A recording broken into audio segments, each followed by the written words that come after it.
It's the Walter Ostlie question and answer show. You ask them, I answer them. Walter Ostlie question and answer.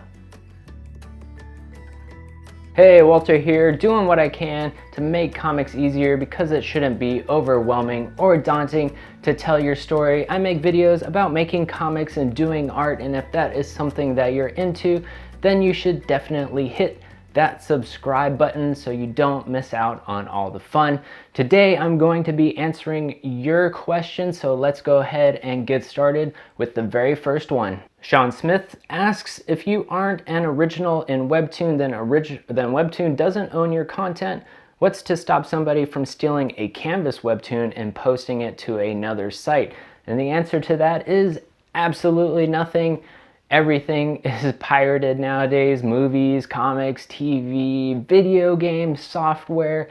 Everybody has to deal with it. There's DC, Batman, Superman, X-Men comics that are being pirated everywhere. You can read manga for free if you want to. It's out there on the internet. So if these guys have to deal with it, the potential is out there that you will have to deal with it. But that is just the cost of doing business. If you want to put your comic out into the world, it's out there for people to do whatever they want with it. And that's just what you have to do if you want people to read your comic.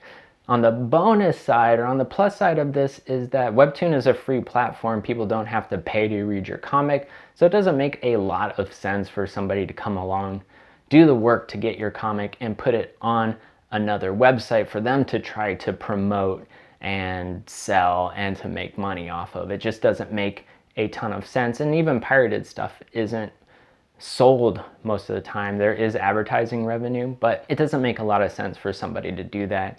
On top of that, you do have a automatic copyright whenever you create something, and when you put it online, you do have a digital timestamp of that.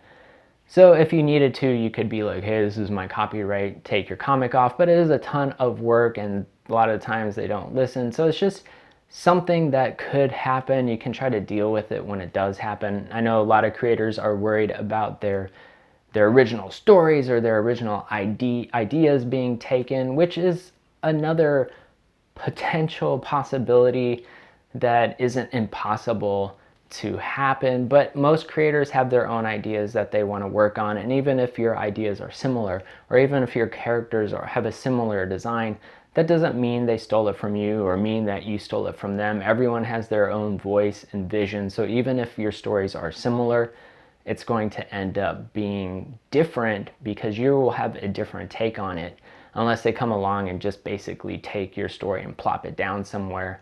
But if they make a ton of money off of it, then you'll be able to go after them and actually get a lawyer and stuff and get some of the money that they made for you. So I'd say don't worry about it, do your thing, and if it does show up somewhere, deal with it when it does happen. Candy asks, how should I promote my Webtoon? The answer to that is any way that you can. There's the obvious ways that everyone talks about, obviously Twitter, Instagram, Tumblr, Facebook. Post your comic anywhere you can, and don't just be like, hey, read my comic. Post a new panel maybe every week or twice a week. Maybe tell a story about your comic, like why you came up with that idea, why that story is important to you, why you spent your time making it, or maybe some struggle that you ran into that week when you were trying to write that or draw that specific panel. Engage with people, let them into your comic making life, and just put it out there for people to see and make it exciting and entertaining. You'll eventually start building up an audience, but yes, it does take time. There is no quick solution unless you have a huge budget to spend on advertising and have a huge budget to spend on making ads and making interesting ads and trying to do a lot of social media marketing, and that really becomes really expensive, and it's not really worth it for comics because comics aren't going to make that amount of money to justify the amount of money you would need to do this huge advertising campaign. So you kind of have to do it grassroots, send stuff out there, do it in an exciting and engaging way where it starts a conversation, where people do want to talk about it. And like I said, not just go read my comic or whatever. It's got to be something that excites people. And the other thing that I really recommend about promoting, which is also a slow road, But a very helpful road is to engage with other creators who are around your same level in your career. So maybe you're both have just recently started posting a new comic, or maybe you're 10 episodes in or 20 episodes in. Maybe you have the same fan base, just something that connects you. Connect with the creator of that comic. Maybe do some fan art for them, or maybe share their comic. Maybe talk to them about like some struggles you're having and ask how they dealt with it, or if they have any ideas, and basically just build an authentic friendship. Obviously, you don't want to build a fake relationship to where you're just using these people. You don't want to email somebody right away and be like, hey, share my comic, tell your fans about my comic. That's not really helpful. That's not a great relationship. You want to build a symbiotic relationship. I wouldn't be where I am today if it wasn't for the help and support that I got from the friends I made making comics. And that's what I did when I first started off. I would find these other comics and I would do fan art for their comics because I liked them and I wanted to help support them. And I kind of build friendships that way. So any way you can do that, it will basically help you as well. And it's not supposed to be parasitic in that way. I'm not saying go use people. It's go find people who are into the same things that you're into, that you're having the same struggles, and you can help lift each other up. And that is a really great way to help promote your comic. May asks, is it possible to work for Webtoon as a full-time career? The answer to that, yes, it is totally possible to work for Webtoon as a full-time career. If you can do an episode a week, that is going to make you more than the United States minimum wage, which isn't saying much because the United States minimum wage is pretty crappy. But even if we got the boost to, I think, $15 an hour, the Webtoon episode rate, if you're doing an episode a week, is still higher than that. So that's definitely a living wage. You can definitely support your life doing that. But the important thing about making a career as a full-time artist is you need to keep your lifestyle very frugal, almost monkish. You know, like if you need to get a new car every year, if you need to get the latest cell phone, if you need to buy all of the video games that are coming out, if you need to eat out every single night or go to the movies every single week, then it's going to be a lot harder to be a full-time artist, especially starting out. Until you get further into your career, you're not going to be making a ton of money. You'll be making enough to live a frugal lifestyle. And I'm not saying like you're just going to be eating ramen all the time. I mean, maybe you will be, I don't know. But ramen's actually pretty good. I like ramen. But yeah, so you need to live a small life. You got to ask yourself, what is important to you? Is it important to make art as a living, or is it important to get the latest iPhone that comes out every 3 months? And if that is the answer, if the iPhone, if the video games, if eating out is what's important, if that's more important than making comics, there are easier ways to make money and make more of that money. So you need to ask yourself that. But yes, you could make a career as a full-time Webtoon artist. Ravi Dre asks, hi, I have a question. Do you need to finish your script before you draw the whole story? And the answer is no, you do not need to. You can do whatever you want, but I highly suggest at least having a fairly detailed outline of your story so you know where you're starting, where you're going, one event leading to the next event, leading to the next event, so that you have an idea. Because if you're trying to figure out all of that stuff while you're drawing, it's going to be really hard to stay on course. You're going to start coming off of your path. You're going to start kind of going off on a tangent and getting lost in your story. So having an outline is really important, especially if it's a story that you are writing and drawing. You don't need to have your script finished. You can have a very loose script. And so maybe you don't finish the script, or you do finish the script, but it's just a very loose script just to keep you on track. And you can do the bulk of the detailed writing while you're drawing. Now, for me personally, I like to have a fairly solid script, not super duper solid, not super duper loose, but just strong enough so that I don't have to think too much about the story when I'm drawing, doing my thumbnails, because doing thumbnails for me is a very brain intensive activity.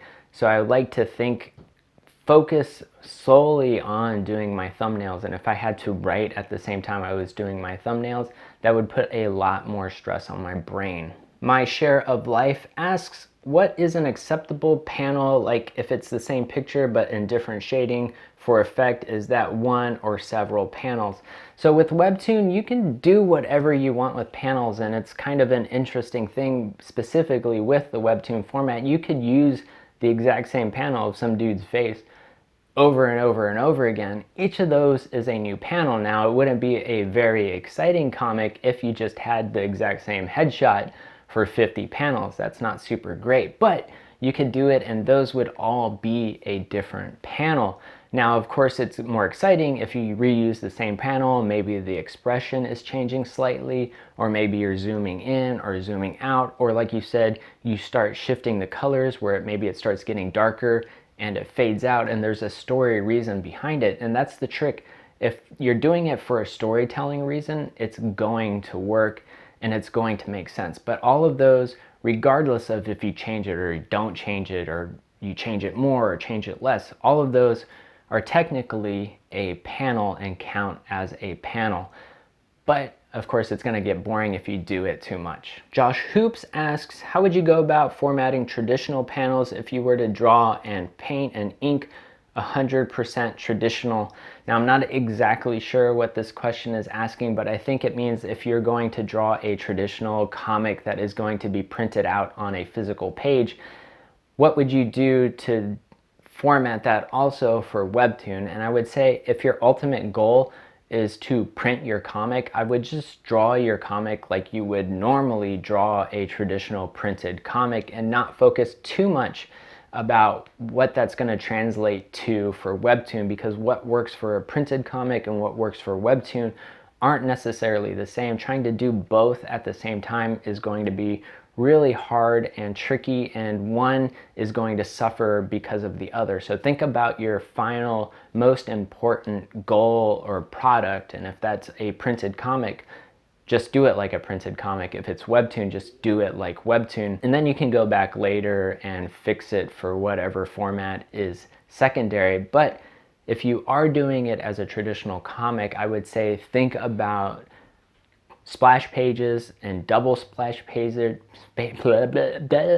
double splash pages, and really wide, thin page panels, because those don't work as well in Webtoon. A double splash page has a lot of impact on a traditional comic book page, but on Webtoon, because of how big and wide it is and the amount of detail in double splash pages, that's a lot to say.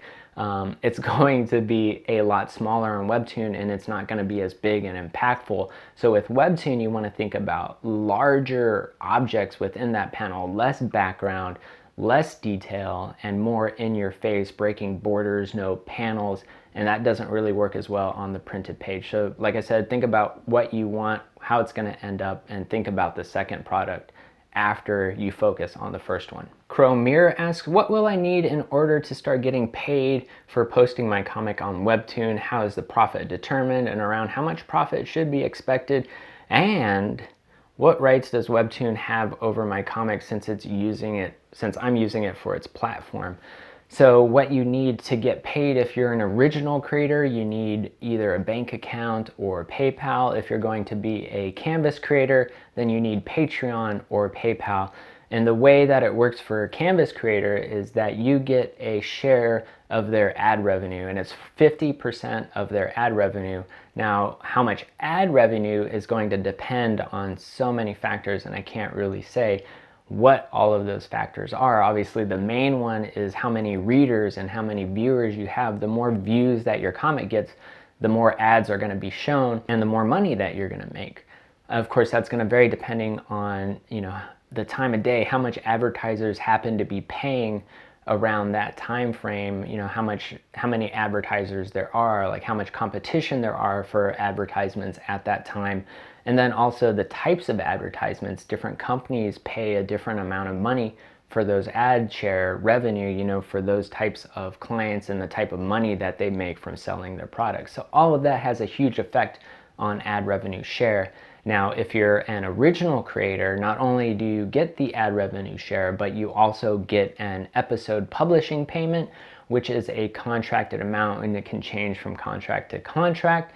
So I can't really say like what that is. It is a decent amount of money that is, at least minimum wage, like I said earlier in this video. And then as far as, what was the second part of that question? Oh yeah, what rights does Webtoon have to my comic? And the answer to that is, if you are doing a canvas, they don't really have any rights to your comic other than displaying it on their website. You're basically giving them that right, and you have to give them that right, otherwise they wouldn't be able to put your comic on their website. And if you are an original creator, all of that stuff is also contracted in the contract, and that can change from contract to contract. You can negotiate those contracts and give them certain rights that they're asking for, deny other rights. So that all depends, but basically, they're going to have rights to try to do something with your comic, sell it for movies or whatever. So all of that stuff kind of comes up in the contracting phase. And then another thing that you asked was, how much money could you expect? And I'm going to say, for like ad revenue share, like I said, it's going to depend on how many views you can get. If you get a crap ton of views, you can get a crap ton of money.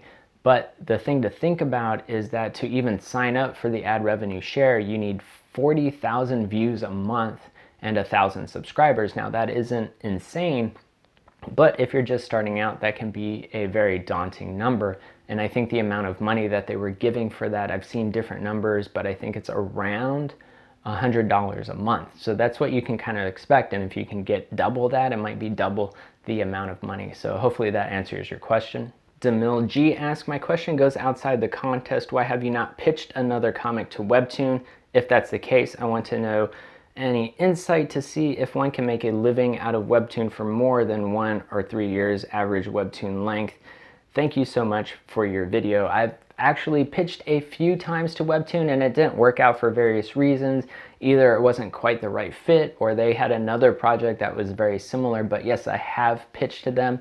And then for the last 2 years, I've been working on my graphic novel, Metal Shark Bro. So there wasn't really any time to work on another Webtoon comic. And as far as, can you make a career out of Webtoon? Sure. There's comics that have been on Webtoon for a long amount of time. And of course, like Hacksaw was only up there for a year, which is the comic that I did. So it all depends on how many viewers you get. Does the story work longer than 3 years? Do you have a product? Do you have a story that can go past that? And a lot of different comics can't really go past that certain amount of time. Even Harry Potter only went for 7 years, and that was a huge story that made a ton of money. I would still pay for more and more and more Harry Potter stuff. I can't get enough, but they still stopped it at 7, even though if they wanted to, they could go for further. But that's what worked for that story. And so you would have to come up with a story that could go longer than 3 years. But once you kind of get in there, once you do your story for 1 year or 2 years, you now have those readers. You can do a new story. You can create a new world.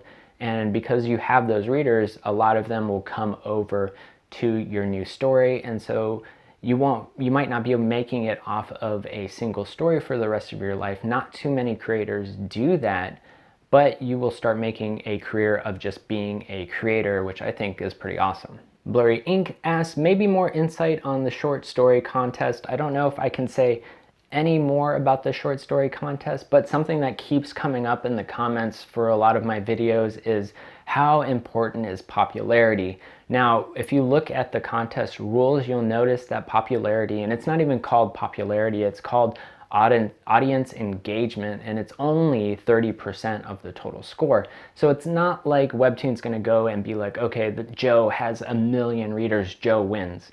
That's not how it's going to work. What it's really going to be, it's a weighted average of audience engagement. And what that means is that Joe has 1 million readers, but he only has 1 comment, versus Sarah only has 10 readers, but she has 20 comments. And what that shows is that Sarah's audience is more engaged. They're more excited about the story. They want to talk about the story, versus Joe, he has all of these readers, but none of them really care about his story. So in that case, Sarah is actually doing better even though she doesn't have as many readers. She's not as popular. And that could be, she might not be popular for a bunch of reasons. And we know those reasons because we know how hard it is to build an audience. But Webtoon's going to see that and be like, if we could get this comic in front of more eyes, that's going to create a more engaged audience on our platform. And that's what they really care about, is finding good, engaging content. And that's really what it's all about. Nod Art asks, hi, it's me again.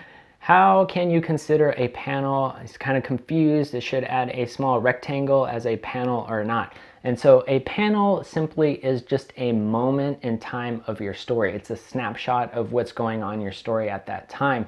Now, it can have a rectangle or a triangle or a circle enclosing that moment, but it doesn't have to. Especially on Webtoon, you can have these huge, long scrolling panels that don't have panel borders on them, but they're still a panel because it is a moment in time. It's somebody jumping over something or landing or punching somebody or opening a car door or opening a regular door or drinking a cup of coffee. It's a moment in time. If you thought about a movie and you stopped it, you paused it, that would be a panel. And then you hit play again and you pause it. That would also be another panel. So that's pretty much what a panel is. It's just a moment in time of your story. Yanni Montfalco says, can I submit multiple stories in my series? Now, I'm not quite sure what this means. With the contest, you can submit multiple stories, but they all have to be different stories. Now, if all of those stories exist in the same series, in the same world, that might be a little bit of a gray area, but technically, according to the rules, since they're all different stories, you could submit all of them and you would be fine to do that. It's not against the rules. So yeah, you can do that, but it also would have to not be published anywhere. So if you already have this series online that you've been posting to for years and you have all these different stories in it, you can't take one of those stories and submit it to Webtoon because it's already been published. You would have to take that story off of your current series to use it for the Webtoon short story. And that's, of course, if you want to win. If you don't want to win, you could still put that in the Webtoon short story contest. It's not like you're going to go to jail or anything. Mega Firefly asks, the guidelines confuse me when it comes to violence because it talks about not having graphic violence, but there is a comic like Witch Creek Road, which is a really cool comic, by the way. It has someone getting killed and ripped apart into pieces with blood in the first 2 episodes, so I feel very confused on what they consider okay and what is considered too much. So what we really have to think about, and this question's come up a lot about the violence, you are really violent out there in the world. But yeah, so this question has come up a lot in the comments. And so the first thing I want to put out there is it is a clause in Webtoon's terms of service, and they put it in there to protect themselves just in case someone tries to abuse their platform and put content out there that Webtoon doesn't consider safe for people. And so that clause is there to protect them. That's the main reason that's there. They don't want to be like this huge censoring body that only picks the comics that they like. That's not the goal of that. It's to protect themselves. So that's the main thing. The other thing to think about too is if you're doing something that you could see, if your violence is something that you could see in movie theaters or is rated R, maybe even up to NC-17, then it's most likely going to be okay. They're not going to come after you. It's really for things where they are trying to promote violence or show violence or do things to certain groups of people and promote that as a good thing. It's to really protect Webtoon as a platform from stuff like that and give them a recourse, a way to fix the problem. So stuff like Witch Creek Road or, you know, John Wick or Texas Chainsaw Massacre, like all that stuff would probably be fine for the Webtoon platform. And the other thing to remember is that it's being judged by a human. So there is really no yes or no answer to it. So if you're doing the violence, if you're doing it for storytelling reasons, and the violence is there because of the story, to tell your story, to have an impactful story, that's definitely going to help on the side of being fine and not getting nicked for it. And the other thing also is that just because you do the violence doesn't mean that you're going to go to jail. It might mean that you might get a message from Webtoon saying like, hey, you can't do this, or maybe that episode gets taken down. Then you can always go back and fix that particular episode, unless you did something really horrible and Webtoon just wants to, you know, get that entire comic off of their platform. And this could be if you're doing something that is technically illegal to show or something like that. So I think you're most likely going to be fine. Think about it as movies. If it's something you would see in the movie theaters, you're probably fine. Normal movie theaters, not weird, sketchy movie theaters and back alley corners. Maylee asks, I was a little confused when reading the rules. I am working with another person on creating the story for the contest, but can it be more than 5 episodes? I know it said 3 to 5, but can it exceed that amount? And also, can I just submit the story to Canvas first or through the contest? So for the contest, it has to be more than 3, less than 5. Simple as that. If you look at any series that's on Webtoon and you look at the episode list, you're going to see on the right side of the episode name, there's a number 1, 2, and 3. So that number has to be at least 3 and no higher than 5. That's the rules. You can't go up any higher than that. Yes, you could also do less. You're not going to be eligible to win the contest. Now, as far as should you just post it to Canvas or should you just post it to the contest, I would say go ahead and post it to the contest, because there's people out there looking and reading the contest stuff. And then even if you don't finish or if you go over, once the contest is over, that comic is still going to be there and you can switch it over hopefully to just a regular Canvas comic. I don't think Webtoon's going to take that stuff down. And so then you can just keep posting that for the readers that you have already subscribing to that particular comic. All right, so that is all your questions for this time. I already have another document open with a bunch of new questions, so I'll be doing that in the near future. If you have any questions that you would like to ask, go ahead and leave them in the comments and I will add them to the list. Usually I also answer the question in the comment really quickly, but then I like to do the videos to go into more detail when I think that it is needed. Plus, I think other people have those questions, so I will also do the video. But yeah, leave those questions in the comments. And if you want to keep making comics easier, be sure to like, link, love, hug, and hit that sub button for more sweet, sweet goodness. Catch you in the next video. Oh yeah, also hit the like button too. Do it. Like, subscribe. Later.